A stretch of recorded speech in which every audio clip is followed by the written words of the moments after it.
Hello, Bruins and hockey fans, and welcome to episode 67 of Bruins Beat, brought to you by CLNS Radio. I'm Mike, and instead of with Joe, we have Jason, and we have our good buddy Mark from the Black and Gold Hockey Podcast. Joe, unfortunately, had to have a work outing tonight. Oh, damn him, huh? He's at the Harpoon Brewery, by the way, guys. Probably getting some free beer from his work company. Lucky him. But we'll make do without him and do the show without him. But guys, how's it going? Good.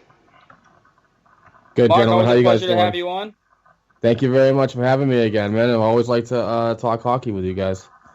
Absolutely. I mean, we've been accustomed to the 3-person show, so so without Joe and adding you, I think it works out better for the dynamic of the show. I mean, I see you guys just added a third person to your podcast too, right, Mark? We did, yeah. Court Lalonde joined the Black and Gold Hockey Podcast, and we're excited to have him. He's under the intern label.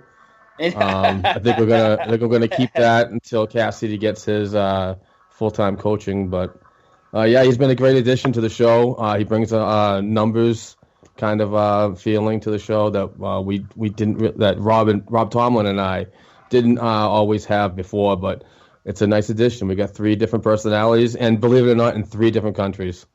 Oh, no crap, huh? Yeah, I'm in close to Boston. Court Lalonde is in Toronto. He's a diehard Bruins fan, and believe it or not, his father was a former Bruin, Bobby Lalonde, back in 81, 82, 83, I believe. Oh, you learn something new every day, right, Mark? Yeah, that was awesome. So, yeah, everything's been going good. Thanks, guys. Absolutely. And speaking of numbers, let's get to these ridiculous numbers by Brad Marchand. Obviously, against the Canucks tonight, limited in the first 2 periods to have an assist, and then he had a third period explosion for a hat trick.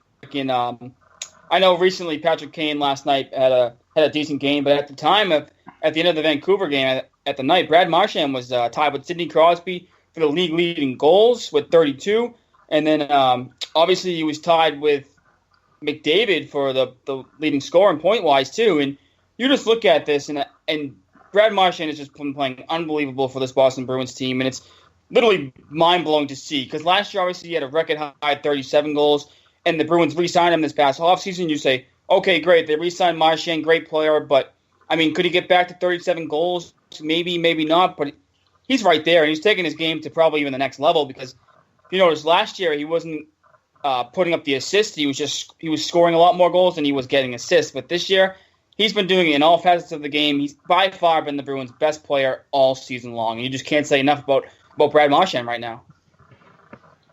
Go ahead, Mark. I can go on for about 2 hours on this one topic.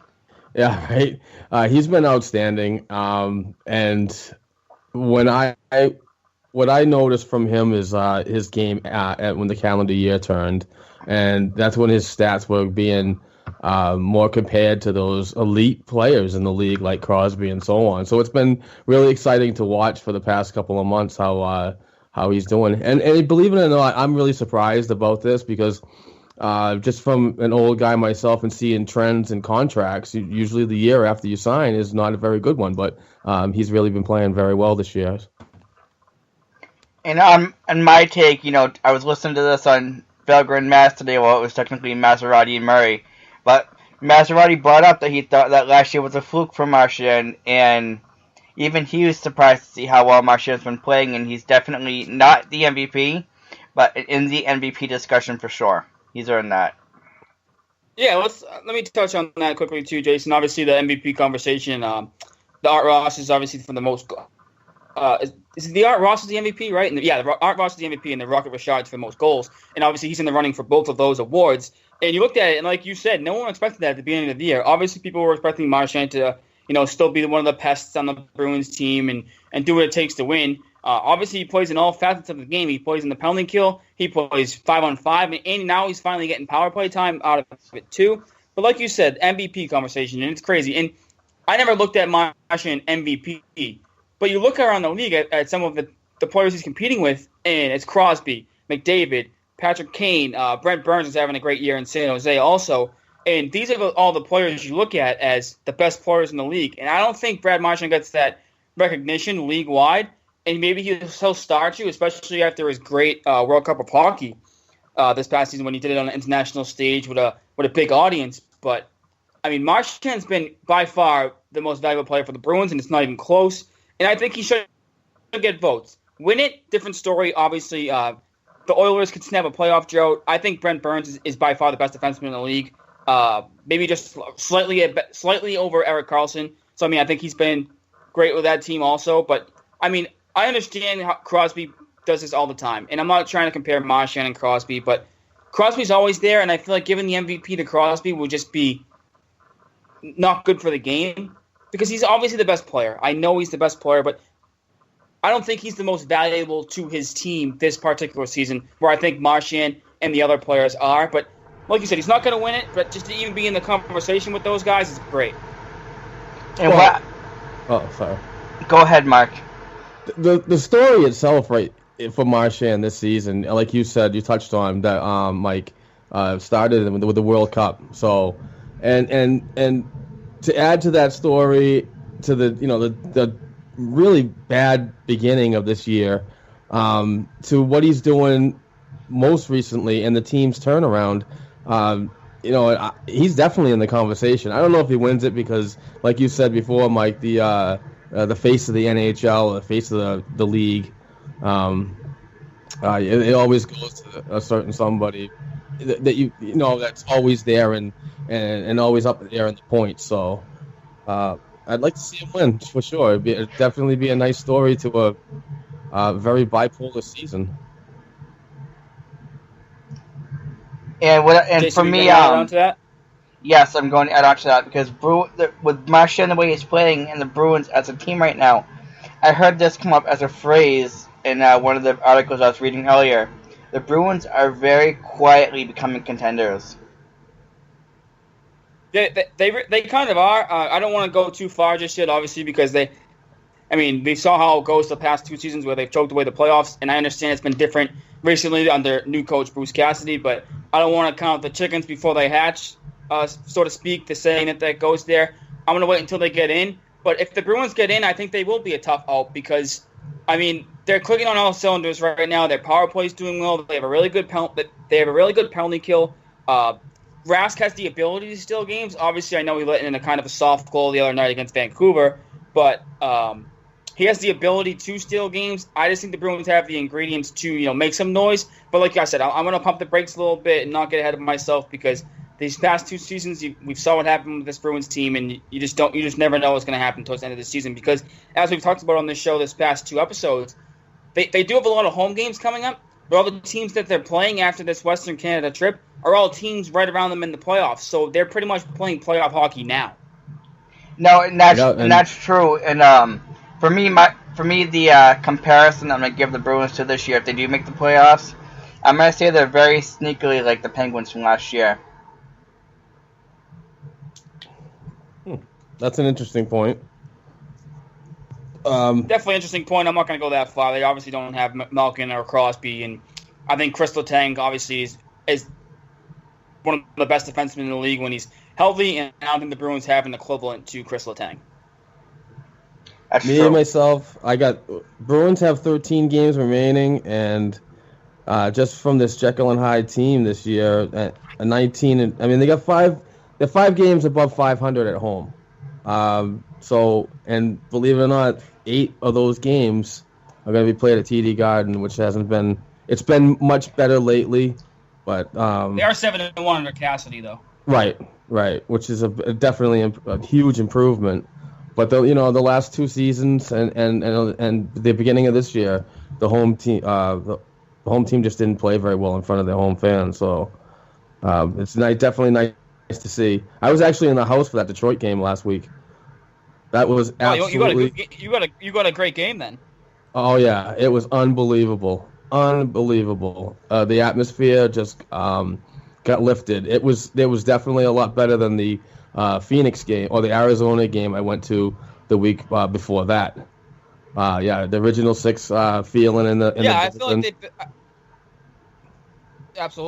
Absolutely. I just feel like they've been playing a lot better at home under Cassidy, like you said, Mark. Though I'm in the same boat that you are. I'm not going to say pencil them into the playoffs just yet because we saw what happened the past 2 seasons, and I hope it's different this year under Cassidy. But you just never know with this team. They have all the same players. All they did really was pretty much just change the coach. Yeah, I said that over the off season. You look at the lineup on paper. They made lateral movements. And to me, that's competitive movements. That's not going out and calling, let's go win a Stanley Cup. I don't understand why the owner did that back in September, saying that he expects a long run because, yeah, I mean, even he can look at a roster and say that's really not what we're here for. It's more of a competitive thing. So they didn't make any explosive moves because they couldn't. They're always capped, up against the cap, and it's very limited for this team the past couple of years. But I see it opening up, and we're going to see a nice transition of players coming through in the next couple of years. Yeah, what did you, Mark, let me just get your opinion on this. Obviously, I asked Jason and Joel this last week. What were your thoughts on the acquisition of Drew Stafford? I was happy with it because they didn't break the bank. They didn't kill the farm system just to get a rental piece. Like I feel like last year when they got, the Stempniak and Lyles of the world, they gave up a bunch of draft picks that for nothing. I feel like with Stafford, they're giving up a sixth-rounder that could be a fifth-rounder, could be a fourth-rounder, but in the 2018 draft, and I feel like they did a lot better job with their assets this time around than they did last year. Absolutely, and well said, Mike. The key here, you guys see it all the time, and you report on it. They're rebuilding, they're retooling, so this stuff is going to happen. But you need to keep the assets when you do that. This isn't to me, it's not going to turn. It's not going to be an explosive roster in a year. So. It's going to be patient, but I like what they're doing so far. Jason, do you want to add to that? I got nothing to add. I mean, like I said, I think Drew Stafford is a pretty decent acquisition for what they gave up. It's definitely an improvement compared to last year, and like Mark said earlier, the Bruins have a lot to be optimistic to, even going into next season. Yeah, I totally agree with that, and obviously, Mark, what you were talking about earlier about the interim coach, Bruce Cassidy, do you think they're going to lift it soon? Because we had this conversation on our show the past few weeks, and we think that he's done enough to be the coach full-time, and I think they should have lifted the interim thing. And I was like, I'm just wondering, are they waiting to see if they make the playoffs first before they go forward with Cassidy? Or what are your thoughts on that? On all honesty, I would like to see them do it in the off-season. I don't know. I might be just the one in the corner, but I just see it as being something to focus something else on. And when the playoffs are the thing that has to be focused on, I don't want to see it go in another direction. So eliminate all that, contract talk until the end when nobody's playing and it's all his. Now it's focused on him as an individual coach and a potential hire. So I never looked at it that way. That's a good way to look at it. Like you said, just go out there and play and don't worry about exactly. The contract situation. When players say that, when a GM approaches them and they say, we got to talk, and the players are like, can we wait till the end of the season? I need to focus on my game. There you go, just like that. Yeah, I agree. I think it's just. I mean, I agree with your point, and I never thought I would because I thought they were going to lift the interim, label from Bruce Cassidy. But you make a good point. Like it's kind of like how you said, we're players. It's like in the middle of the season, they say contract negotiations can wear them down. The contract year is always on their mind. So maybe not talking about it now could just let the Bruins go out there and play, and like you said, evaluate them in the offseason. It's not a bad strategy. And now that you say that, I'm kind of inclined to agree on that. I think they probably should just wait till the offseason, and after everything's all said and done, evaluate the team, evaluate how the year went under Julian, and then how the team's transitioned under Cassidy, and go from there. Yeah, because the playoffs right now are just it's not set in stone. So, I wouldn't. If there's a coach out there, honestly, if they didn't make the playoffs this year, and there's a coach available that they believe has the experience and so on, because I do like what Bruce is doing. I appreciate what he's doing with the younger players, but if it's for experience, I wouldn't mind dropping him down to an assistant level for at least a couple years. I know I'm dying for a Montreal Bruins playoff first round matchup though. Dying for it. I need it. I need it. That's just crazy hockey right there, and I love it. That's a week of Maylocks that Joe would say. Oh yeah, it would be great with Julian on Montreal and Bruce Cassidy's take. Oh yeah. But the entertainment factor would be worth it. That's Absolutely. why I'm keeping my fingers crossed that the Bruins make the playoffs. This year matchup.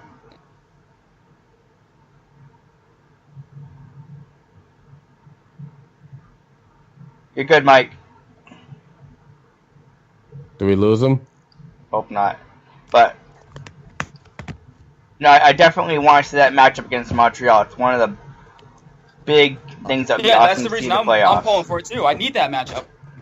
Yeah.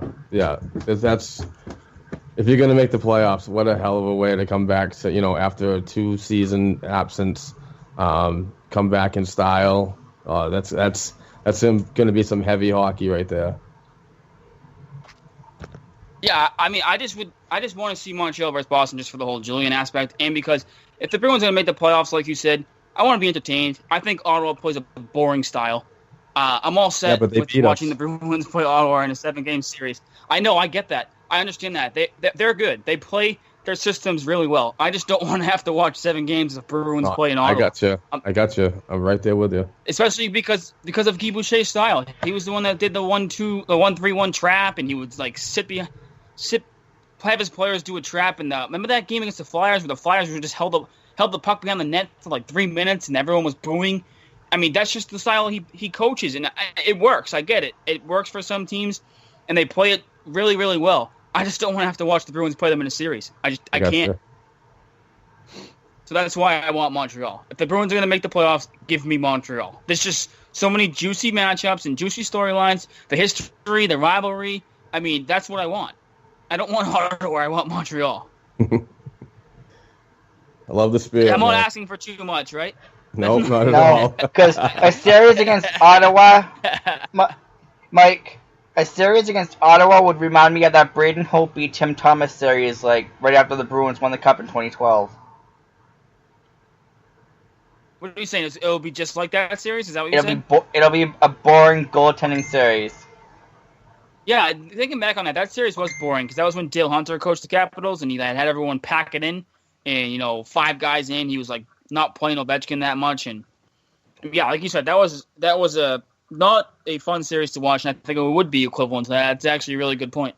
A lot of block shot series. Yeah, block shot series. But isn't it crazy how Montreal and Ottawa play each other 3 more times this late in the year? I mean, I thought that was pretty crazy. Hey, are you guys up for like more divisional games in the schedule next year? I am. You remember before they I made think 4 is boring. I want to see Montreal way more often and spread them out, not just put them towards the beginning and then nothing in the springtime.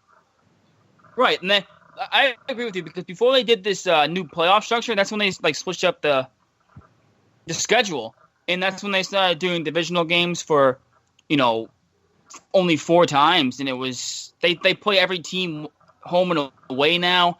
Yep. I kind of agree with you. They got to find a way to play more division games because when I first started watching the Bruins, they were playing Montreal like 8 times a year. Do you remember that? Oh yeah. And like you said, it was all spread out, and like the Bruins played Ottawa once in the first half of the season, like on American Thanksgiving. That's when the Bruins played Ottawa. Then they play him 3 times from the month of like February. I mean, from the beginning of March to the end of the season, and it's like the Bruins obviously are competing with Ottawa and Montreal for playoff spots, and it's like, okay, they finished with Montreal before their bye week, yet they have to play Ottawa 3 more times after their bye week. It doesn't make any sense. And they have games in hand. Yeah, I mean, I agree with you. The division games have been always what teams give up for. I mean, those are the games that you want to go to. Those are the games you want to have the rivalries and the hatred for. And they don't do that anymore. And you look, and you can kind of see it now with this watered down product that they call Wednesday Night Rivalry on NBC. They might as well just call it Wednesday Night Showcases because they don't play any rivalries. Right. It's ridiculous, but I agree with you. I think they should go back to that 7 or 8 division games they have a year because that just brought out the best in all the teams, I thought. It's like I watch a lot of Providence Bruins, as you both know. I watch every game, and it does get boring when you see Springfield 12 times a season, see Bridgeport 12 times a season. It's I watch it for the prospects for evaluation purposes, but when you watch the hockey, it's pretty much the same all the time. Yeah, I totally agree with that. But guys, did you know as the playoff push heats up, SeatGeek is the smartest and easiest way to get tickets to every game with SeatGeek's seamless mobile app. You can buy and sell tickets with just 2 taps. SeatGeek helps you find the best seats at the best prices, fully guaranteed. There's nothing like being in a stadium there's nothing like being in a stadium to watch the biggest plays from your team, and SeatGeek will get you the closest to game action for a great value. I actually have the SeatGeek app. I have used it on my phone. It's by far the easiest way that I've found personally to get tickets. I can be anywhere at any time with just a few taps. I can instantly find seats. I actually just used it. Like I said last week, I went to the Bruins-Rangers game. Unfortunately, they lost that game, but that was a great game for me to go to, and I used the SeatGeek app to find tickets. SeatGeek is designed to make your ticket buying experience easier than ever.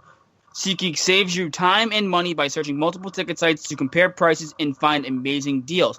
And to get you the most bang for your buck, SeatGeek grades every ticket based on value to help you immediately identify the best seats that help fit your budget. And trust me, they helped me with that. I usually like to sit in the balcony, and trust me, SeatGeek was very, very instrumental in helping me find great value for balcony seats. Best of all, listeners right now can get a $20 rebate off their first SeatGeek purchase. To get your $20 rebate on tickets, just download the SeatGeek app, go to the settings tab, and click add a promo code. Enter promo code BruinsBeat, all one word. SeatGeek will send you $20 after you've made your first ticket purchase.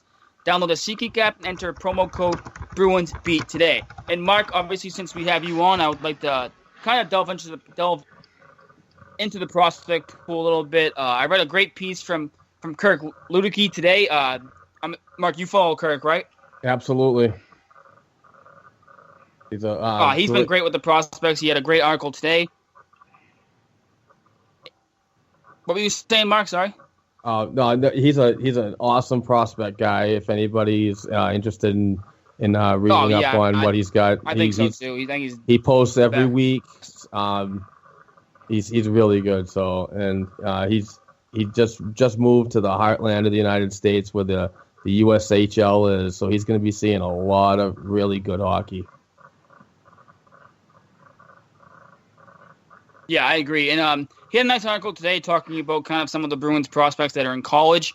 Obviously, some of the bad news. I mean, one of the bad things is Ryan Lindgren, the defenseman from Minnesota, broke his leg and he has to get surgery and is out for the year. Obviously, some of the people might know him from the Team USA World Juniors. That's a tough break for him, but obviously I think he was most likely going back to school next year anyways. But hopefully he can fully get healthy and come back next year even stronger. And then he touched on Jacob Forsbacher-Carlson from BU and Charlie McAvoy a little bit. And I thought it was interesting that he said that JFK, if he heard from a source, is definitely coming out to turn pro after his BU season ends. And obviously he's not the most flashy guy, but Mark, what are your thoughts on JFK? Because obviously if he signs with the Bruins, I don't think he's going to make a major difference for this team this year. But going forward, what do you see from him? I definitely see a two-way center. With some good special teams skills.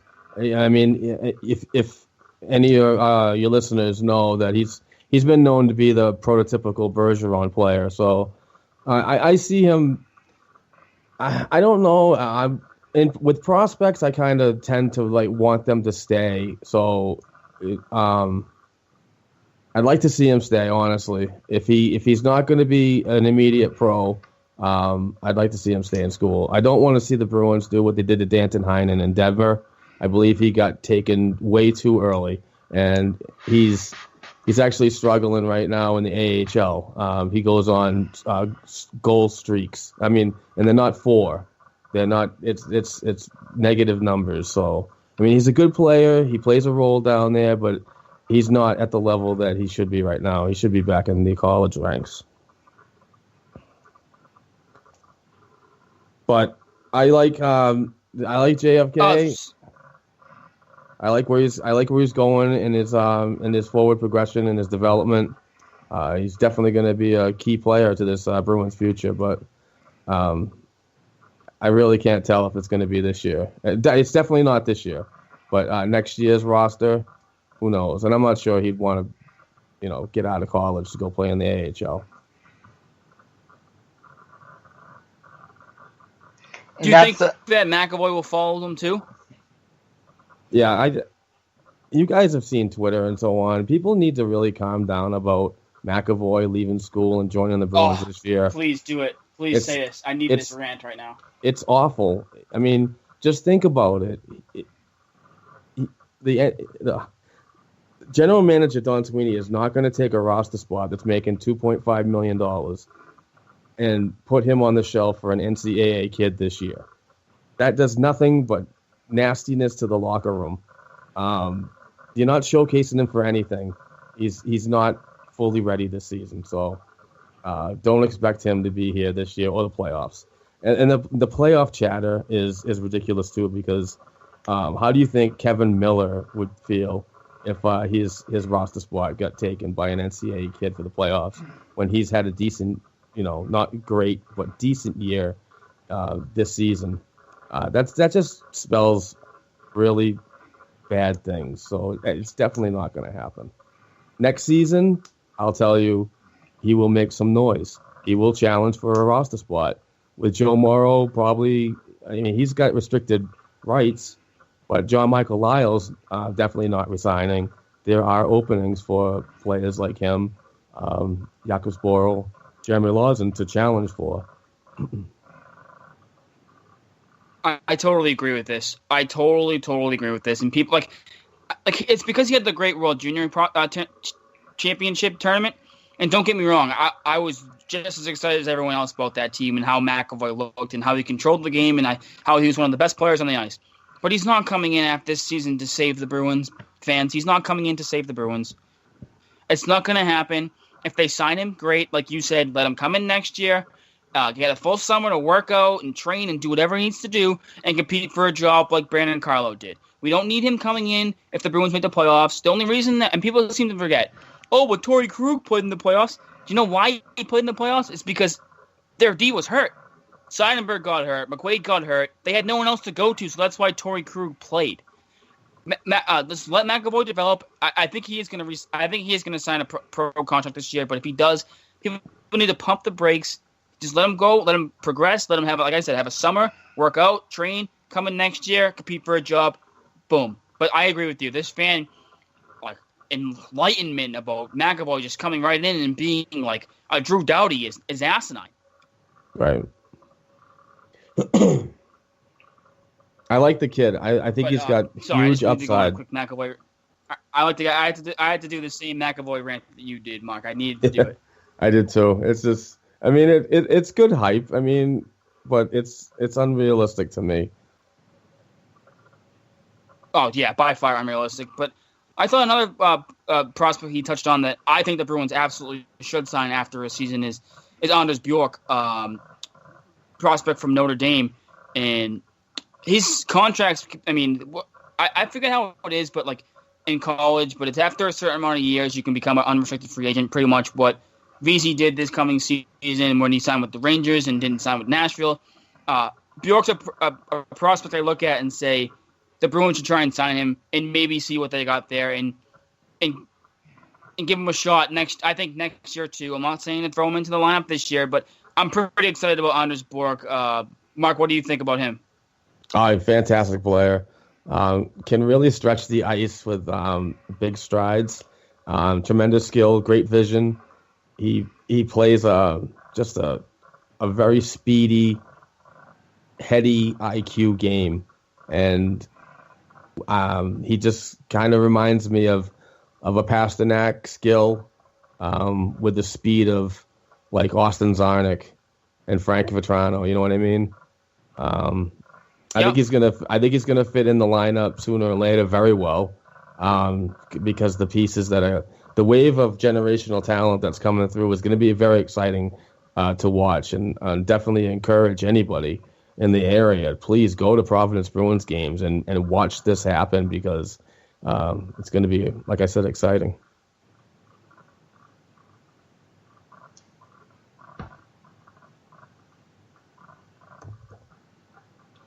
Did we lose everybody? Are there any other prospects that you Are there any other prospects that you want to touch on, Mark? Actually, the Canadian juniors are pretty much wrapping up on their regular seasons because they're all pretty much in a line or get done pretty much in the same time. So the Prince George Cougars, they've all clinched. Every one of these teams is that who? What team? Sorry, I don't mean to cut you off. What team does Gabriel play for? Prince George. He does. The Bruins already signed him, correct? Yeah, he's got an entry-level deal. Entry-level deal, I feel. Yeah. So after his commitment's done with Prince George this season, he'll most likely go to Providence and be one of the seventh or eighth forward there. But he's been playing. He can score, right? Oh yeah, this kid's got skill. He reminds me. I watch him a lot. I'm actually watching the Sault Ste. Marie Greyhounds with Zach Senyshyn, but this Gabriel he's a 6 foot pest. He reminds me of Marchand, but he does have skill like Marchand. He's got speed, and he can get in your face. So he's going to be an exciting forward to watch. I've been watching him with Prince George in the WHL, and but I look forward to his next level in the AHL with Providence Bruins. You think Zach Senyshyn's come to the Providence Bruins next year? To be honest, I believe so. I think that he'll benefit greatly from a full season, and not just the small sample size he gets from the organizational event in development camps. I think his emergence into the American Hockey League is going to be a good one, but it's going to be one that he might need a full season or be one of those call-ups for injury purposes. But I think 1 year, and then I believe he'll definitely be an NHL right winger. The Bruins are real thin on the right wing if you guys look at the roster and the depth, so he's pretty much right in line for something to happen. So that's my projection, anyways. Is by far my opinion. Right. No, that's why you watch obviously more of the prospect games than I'd like to watch more, but sometimes I just with my life I can't watch all these games, so that's why it's great to have you on and talk about some of these players. And if you don't mind, since you watch all these players, if you could give your 2 thoughts on maybe Jacob Zboril and Jeremy Lauzon. Both players play in the Quebec Major Junior. Zboril plays for the St. John Sea Dogs, and they're in the playoffs, and they got 98 points. They are the best team.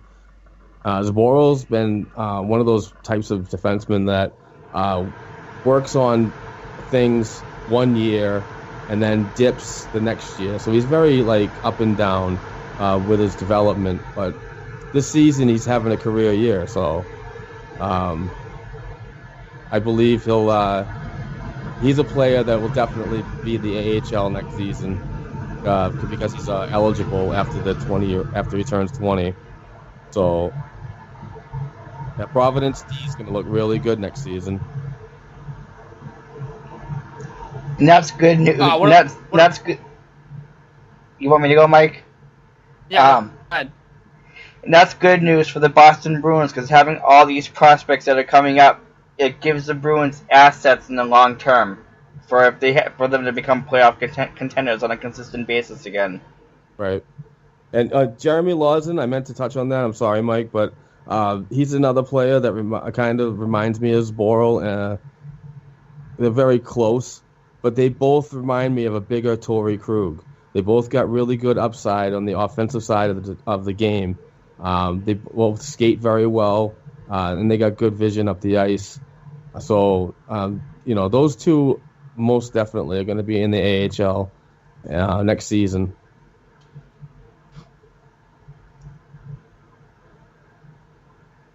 So you think they're going to be in the NHL next season, Zboril and Lauzon? I didn't say NHL. Oh, AHL. Yeah, they should. They're both eligible, and they're both under entry-level contracts. So that's pretty much tells that they're going to play in the AHL next year. That's great. And also another prospect that the Bruins have is Ryan Donato that plays at Harvard. He just won the ECAC Player of the Year as a sophomore. So obviously he's had some encouraging signs for down the road. But Mark, obviously you said you watch a lot of Providence games, and the Bruins have a few Providence Bruins players that, like you said, you talked about Heinen earlier, and I thought you had a good analysis on that. Just can you just talk about some of the other players that maybe have played in the NHL this year, like where do you see Grzelcyk's game, and also if you could touch on DeBrusk and his progress, that'd be great. Well, Jake DeBrusk has been playing a decent game down with the Providence Bruins, but it's nothing that is screaming call up or even get me on the roster next year.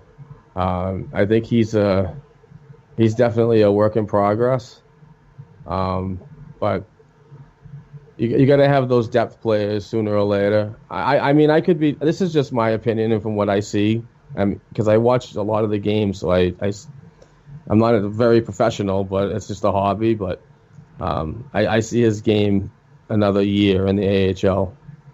I don't think he's progressing that faster than what they thought.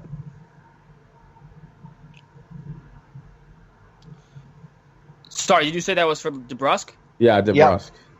You don't see him becoming. You think he's more of a depth player than he could be, like, making an impact on this roster? Yeah, I mean, I don't see him on the roster next season. Just not with the current contracts and just by the way that the Jacobs penny pinch, they want to get every dollar out of every contract. So I mean, it's pretty black and white. They haven't freaking waived Jimmy Hayes at all. So at all season, and they could have, and they didn't do it. So it just tells you what, I don't know. No, I mean, it's definitely good analysis. Maybe the Bruins just missed on that pick, and to be honest, I was disappointed with him as the pick more than I was with Senyshyn and Zboril. I thought, like, Zboril obviously went right around where he was supposed to. They reached a little bit for Senyshyn, but I thought DeBrusk was always by far the worst of the three prospects, and that was no knock on him. Especially with Kyle Connor still on the board and players like that, Right, no, I totally agree. I thought they just reached. I just didn't think that DeBrusk was someone that could come in and play. And yeah. That was one's always going to be a head scratcher to me. But the Bruins do have some great prospects coming up, and they even have a couple goalies. Obviously, I have a prospect that I want to ask Mark about really quickly. Someone who we haven't really talked much about, but was also drafted last year. What do you think of Trent Frederic? Oh, this kid. Now this one's a special. This kid's going to be special. He just got done with his. This is the pick everyone made fun of, right? Yeah, it was the 29th pick, and one of the reasons all the experts for were saying that they shouldn't have picked him.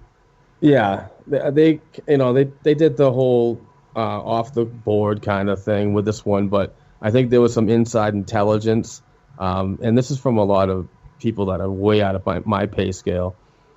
Said that there was inside information that Anaheim was going to pick Frederic. So the Bruins nabbed them up before they could. And I believe it or not, if you had the chance to see this kid, good for you. You took the time to really watch and see what the scouting system saw. And what I saw at Wisconsin in his freshman year this year was something special. When he was healthy. He did get injured. He won Freshman of the Year, didn't he? Yes, he did. When he got injured a little, I believe in November into December. I think it was an arm or wrist injury.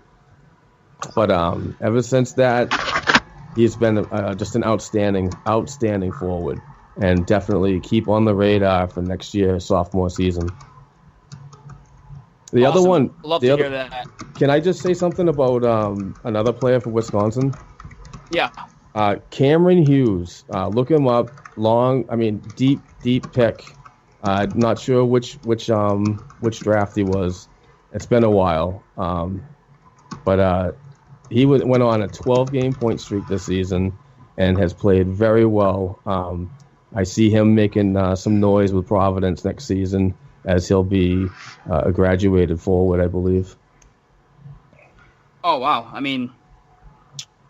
That's why you never know about prospects. You pick the players that you think can fit right, and obviously you never know what could stick. Everyone, like you said, was laughing at that Frederic pick, and now he looks like it to be a really good pick. And Ryan Lindgren, I mean, obviously no one really knew much about him, but he made the World Juniors as a shutdown defenseman. He looks like he has some promise. Ryan Donato obviously won ECAC Player of the Year. So the Bruins have some really, really good draft picks hopefully on the line. And like you said earlier, Mike, they are prospects. You don't want to, jump the gun there and say that they're going to be so like NHL caliber players next year. But it's just something to keep an eye on that I think the Bruins have done well is rebuild their system. I think that's where Sweeney deserves a lot of credit. Absolutely. Excuse me. I'm not a fan of Don Sweeney's signings, but the way he's been bringing in younger talent is I got to give him a B average on that, and obviously on his signings I got to give him a D minus. But everything's been good so far with rebuilding, and I believe Providence has been starving for the last couple of seasons for talent like this, and now the wave's coming in, and I'm so pumped to see it. And I actually hope in this year's draft they do pick at least one or two Canadian junior players. I know the restrictions are tough with the agreement that the CHL and NHL has, but I really like that hockey, and I like that developmental league. They didn't pick anybody last year, so it was all American kids and college students, so and obviously European players too. Yeah, absolutely. It seems the college road, more and more players are coming from the college ranks, so I feel like there's been more of a switch than obviously there's still players that come from the juniors and like you said overseas, but I feel like college hockey has been getting a lot of credit now for becoming, like you said, a developmental league. Oh yeah, absolutely, and they're just competing with the Canadian junior leagues, and I believe that they are getting to that level, and it's good. It's good that kids want to stay here and play instead of crossing the border and going to play up there, which isn't a bad thing. If you want to, explore another area and play for a different country, that's totally up to you. But it's nice to have the stuff that's in-house. You know what I mean? Oh, yeah, absolutely. And like you said, it's easier to watch college hockey than it is to watch junior games, especially with the local... Actually, I'm sorry, Mike. I don't mean to interrupt, but I have harder time watching college games than I do junior games. No way. Who would have thought that, huh? I can't get I buy all the packages, so I'm set up to watch the NHL, AHL, OHL, Q, W, the USHL, even the Southern Pacific Hockey League. I got all access to that, but I can't get any regular NCAA games. Oh, usually they're I don't know how good what cable network you have for Comcast for TV, but yeah, usually I have all the channels that usually I have, like the Big Ten Network and networks like that, CBS Sports that usually play college games on the weekends. Really? Big Ten, huh? Yeah, I mean, you watch Wisconsin. Trent Frederic. Yeah, I haven't really been able to watch as much this year as I usually have in years past, so that's why I thought it was. I ask you more of the questions about it. I know I do my research and I know about the prospects and how they're doing, but you watch them obviously more than I do, so that's why we like to get your feedback. But I watch a lot of video. Just to go back to the big guys, if we can, unless you have any other. No, I'm good. All right, cool. So let's go back to the big club quickly before we sign off. I just wanted to touch on this how crucial these next 3 games are, I think, for the Bruins season. Edmonton, Calgary, and Toronto, and I know they come back and home and play Ottawa, but I think the Bruins got to get 2 of these 3 games. Obviously, the standings now are getting a little bit bunched up again. The Islanders are up and down, but they're still right there. Toronto's right there. The Tampa Bay Lightning have come out of nowhere. I think the Bruins need to get 2 of these 3 games, and I think the Toronto game's almost a must-win game for the Bruins if they want to have a shot at making the playoffs. Yeah, absolutely. These games are so crucial. Must points. No excuses. You definitely can't bring in the game that they play at Ottawa against Ottawa in the next 2 games. So definitely got to capitalize with Atlantic Division, foes. Scratch away. It's down. I just get to the point the last 2 seasons and coming into